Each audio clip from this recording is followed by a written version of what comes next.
thing. Other substances can exacerbate the withdrawal, depending on what they have used. It can begin within hours, may not present for weeks. In my experience, I usually saw it within hours to days, but it can present for weeks and can last for weeks, weeks to months. So the diagnosis of neonatal abstinence syndrome is partly with a positive maternal history or screening.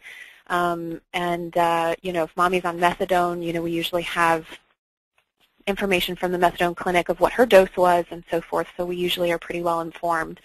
And other times we're not. It's a surprise. But then the baby starts to have features of neonatal withdrawal, which we'll talk about, and the baby or the mommy can have a positive urine specimen. And before we go into those symptoms, I did want to talk a little bit about the urine drug screen. So we use urine drug screens all the time. They're quick, they're cheap, they're easy.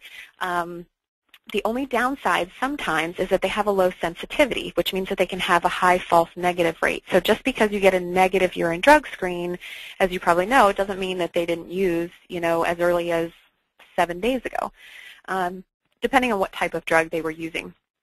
So it only catches recent exposures for most drugs, and that's in both infants and mommies. So meconium is the fancy medical term for the first poop that a baby has after they're born.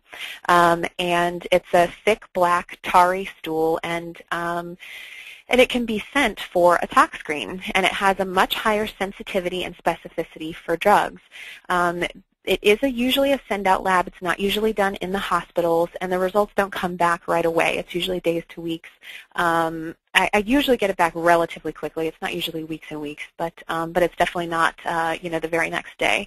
Collection is pretty specific, so you want to get the meconium sample before it's contaminated with